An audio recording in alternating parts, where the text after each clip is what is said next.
How is it going, everybody? This is RBT coming at you with my Orange Bowl preview / prediction video. The Clemson Tigers taking on the Ohio State Buckeyes in this Orange Bowl. It'll be January 3rd at 7:30 Central Time. I do want to say something before I get into this video. If you're Ohio State or Clemson fan, don't watch this video if you are very sensitive about your team and don't want somebody to be critical of their team. Because I have some, out of all the videos that I was going to make for the BCS Bowls, this is one I was kind of iffy about, because I have some strong feelings towards both teams. I mean, there's some good things, but this is probably the most highly critical BCS Bowl preview I will make. So I will, be completely unbiased, but I just wanted to say that. So if you don't want to listen to something bad about your team, please don't watch and hate on my video. It's just my opinion, and I just want to get that out of the way, because I normally try not to say some things about teams that I don't like about them, but I'm going to say a few things in this video.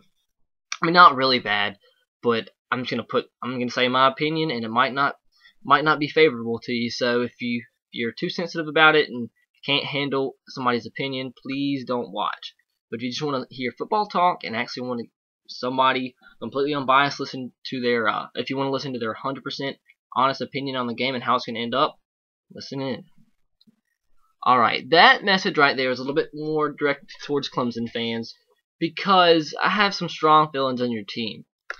You have some explosive players, that's no doubt. You have a solid defense at times. The running game's kind of iffy. Roderick McDowell's a solid running back, but you can't really ever get the running game going. We all know Taj Boyd can put up some stats, and they have one of the best receivers in the country, if not the best receiver, in Sammy Watkins. So they have a solid team. They have some playmakers on defense. So overall, it's a pretty decent team.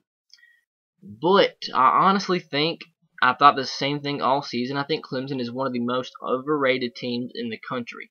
I really do. And on the flip side of that, I think, with Clemson, I also think Taj Boyd is one of the most overrated quarterbacks in the country. He's a little bit undersized. He has a strong arm, but he's really, really inconsistent. He's thrown a pick in 5 out of the last 6 games, if I'm not mistaken, and that has also been with his 2 losses. And his 2 biggest games this season, I will admit he played good in the Georgia game, and some people would like to say that, you saw how Georgia ended up in the season. Well, that was a fully healthy Georgia team, so I do say that was a good win they had against Georgia week 1. I kind of expected it. I actually predicted that game right early on in the season, and they proved me, well, they didn't prove me wrong, as I predicted them, but they played well, and but I think things have changed. Ever since the Boston College game, where they really struggled the week before the Florida State game, it's not been the same for them. Taj Boyd has played very bad. Well, sometimes he's played good, but in the big moment, he does not play good. Florida State, he had 1 touchdown, 3 picks. Against South Carolina, they lost by 2 touchdowns.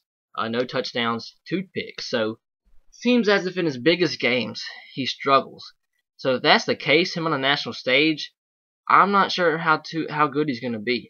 Although I will say, last year in the bowl game, he played out of his mind. So maybe it's a different type of persona going into the bowl game. But I'm just saying, the biggest games he played in this season, he's struggled quite a bit, and he's not been the same since the Boston College game. And the offense really hasn't been the same since the Boston College game, for the most part. I say that, and I kind of remind myself, they scored a ton of points against some inferior opponents as Virginia and Georgia Tech and Citadel. But the toughest opponents they played this season, they struggled with. I think they really benefited from the ACC schedule. I think they took advantage of some inferior opponents, and I think you've seen the 2 quality teams. I will give them the win against Georgia. We don't know how good that Georgia team would have been if they all stayed healthy, but I would guess it would be a pretty big game. But obviously from week 1 of the season to now, teams are completely different. I think the Clemson team now is a lot worse than they were when they played early on against Georgia. They played, since the Georgia game, they've played really 2 tough games, and they've got beat down pretty bad in each game. The Clemson game, they got beat down pretty bad in the Florida State game. We all know what happened there. Complete bust. You're at home in front of all their 80,000 fans packed out the stadium. Watching that game, I was getting chills looking at the environment, and they get beat 51-14. That was pretty bad and pretty embarrassing. But that's pretty much all I gotta say. I just really think it's a solid team, but definitely I don't think a number 12 team in the country. Like worthy of a BCS bowl, I really don't think so. But nonetheless, they're a solid team, and obviously they can play well in bowl games, not when they're not expected to. But as of right now, it's kind of hard to say with the two tough teams they've played since the Georgia game. They've completely laid a goose egg. And also, I just think Todd Boyd's a little bit overrated. I really do. People have him as like the 2 or 3 pick in the draft, second or third quarterback off the board for this year's draft. I think that's a complete stretch, and that's where I think he gets overrated because people think he's one of the best quarterbacks in the country. Is he a playmaker? Yes, but I definitely don't think he's one of the best quarterbacks in the country. But about that, that's about all I really have to say bad about Clemson. I mean, nothing too terrible. On the flip side, Ohio State, you can kind of say the same things. They really haven't had any tough games this season. I mean, I think one win that really impressed me with Ohio State was Wisconsin. Well, I think Wisconsin's a heck of a team. They got beat late by Penn State. We all know that, but I still think Wisconsin's a heck of a team. They have been for the past 5 years or so. And the one win that I really look at the season and see that I can give Ohio State real credit to is the Wisconsin game. Northwestern, we all saw what happened with Northwestern. I still kind of believe that Northwestern should have had a chance to win that game if Kane Coulter gets the first down, which I think it was. But it doesn't matter. They won the game. And something I've said about Ohio State, yes, their schedule objectively looks to be a little bit weak, but they found ways to win, and that's the thing. I mean, even when they struggle, they find ways to win. And that's something that really tests the mental aspect of your team, and to show that they're resilient enough when they struggle against an arch rival like Michigan, when you're trying to make a national championship game, have a chance to play for it. And one of the things left in your way is your arch rival Michigan, and you struggle, you get out to an early deficit, and you come back and win, and you stay and you buck up on a 2-point conversion that could have lost you the game. So that's something that I can admire of Ohio State. They find ways to win even when they struggle. And they usually, they were on a 24-game win streak before that last loss. So that's absolutely unheard of, absolutely an amazing accomplishment no matter who you're playing. You're playing 24 straight Sun Belt teams. It doesn't matter. That's a great accomplishment as a program. So that's something. I mean, they have playmakers as well. I mean, Braxton Miller's, we all know, a playmaker. He did struggle in the Michigan State game, but for the most part, he can make plays. He can run the football. We all know that. And if he gets hurt, you got Kenny Guyton in the waiting in the wings, who's showed he's a playmaker this season when he's got the opportunity to, in the midst of Braxton Miller's injuries. Carlos Hyde, we all know he's a great running back, downhill runner, big body, can break tackles, a really good running back, one of the best in the country. And we all know Braxton Miller ended up with 1,000 yards this season. That was that's kind of shocking. But I mean, the 1 weak point on this team is their wide receiver core. The wide receiver core is really exposed against Michigan State. Michigan State's defensive backs were absolutely locking them down. Nobody was ever open. And the pass rush of Michigan State was getting to Ohio State all day. Braxton Miller had no time to throw, and when he did, people were covered, and it was just a bad day offensively for Ohio State. Running the football, they did a lot better than I expected running the football. But throwing the football, if it comes down to which quarterback, if a quarterback will have to win you the game throwing the football in this Orange Bowl, that's a hard pick. I think I would pick Todd Boyd because of his previous experience in bowl games, but it's just tough because I really wouldn't rely on Ohio State's passing game because of the fact that they're not great in pass protection. Wide receivers aren't great, but they have a running game which could open up the passing game. So it's all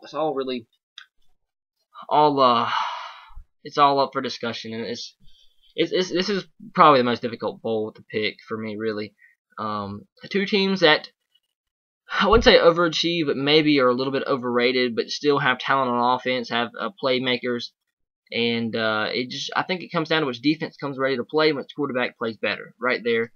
I think where this game will be won is for Ohio State.